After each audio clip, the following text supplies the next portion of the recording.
गुलाबी आंखें जो तेरी देखी, शराबी ये दिल हो गया। राजेश खन्ना, जिन्हें काका के नाम से जाना जाता था, भारतीय सिनेमा के पहले सुपरस्टार थे। उनका करियर शानदार ऊंचाइयों तक पहुंचा और फिर धीरे धीरे गिरावट आई।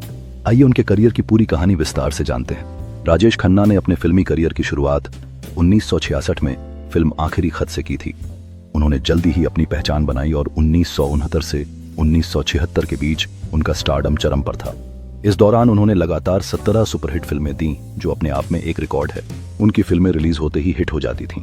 राजेश खन्ना की लोकप्रियता का अंदाजा इस बात से लगाया जा सकता है कि लोग उनकी गाड़ी से उड़ी धूल को तक चूम लेते थे। कई महिला फैंस उन्हें अपने खून से चिट्ठियां लिखती थीं और उनसे शादी करने के लिए बेताब रहती थीं। उनकी रोमांटिक छवि, खास अंदाज और संवाद अदायगी ने उन्हें जनता का चहेता बना दिया। छुप गए सारे नजारे, क्या बात हो गई। तूने काजल लगाया, दिन में रात हो गई। आनंद, आराधना, कटी पतंग, अमर प्रेम, हाथी मेरे साथी जैसी फिल्में उनके करियर की मील का पत्थर बनी। राजेश खन्ना के करियर में गिरावट के कई कारण थे। बैक टू बैक फ्लॉप फिल्में। 1974 के बाद उनकी फिल्में बॉक्स ऑफिस पर अच्छा प्रदर्शन नहीं कर पाईं।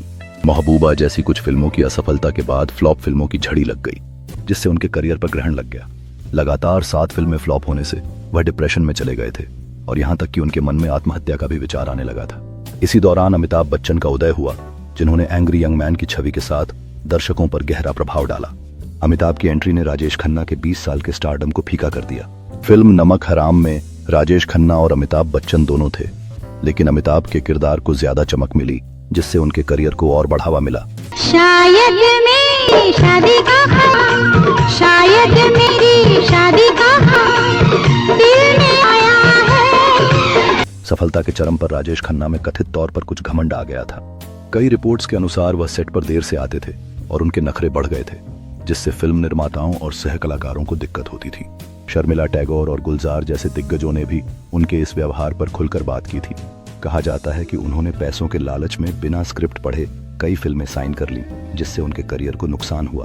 उनकी निजी जिंदगी और लाइफस्टाइल में भी बदलाव आए, जिसने उनके करियर पर नकारात्मक प्रभाव डाला। 1920 के दशक में राजेश खन्ना ने राजनीति में प्रवेश किया और 1991 से 1996 तक नई दिल्ली लोकसभा सीट से कांग्रेस पार्टी के सांसद रहे। हालांकि बाद में उन्होंने राजनीति से संन्यास ले लिया। 1990 के दशक में राजेश खन्ना ने राजनीति में प्रवेश किया और 1991 से 1996 तक नई दिल्ली लोकसभा सीट से कांग्रेस पार्टी के सांसद रहे। हालांकि बाद में उन्होंने राजनीति से संन्यास ले लिया। 90 के दशक में उन्हें सी ग्रेड फिल्मों में भी काम करना पड़ा, जो उनके सुपरस्टारडम के लिए एक दुखद स्थिति थी। अंतिम दिनों में वे कैंसर से पीड़ित थे। उनका इलाज करीब 1.5 साल तक चला, लेकिन 18 जुलाई 2012 को मुंबई में उनका निधन हो गया। राजेश खन्ना को आज भी हिंदी सिनेमा के पहले सुपरस्टार के तौर पर याद किया जाता है, जिन्होंने अपनी फिल्मों और अंदाज से लाखों दिलों पर राज किया। उनके स्टारडम का दौर अभूतपूर्व था, लेकिन कुछ गलतियों और बदलते समय के साथ उनका करियर ढलान पर आ गया। दोस्तों, ये थी राजेश खन्ना की कहानी। आपको कैसी लगी कमेंट करके बताएं और लाइक, शेयर और चैनल को सब्सक्राइब जरूर करें। धन्यवाद।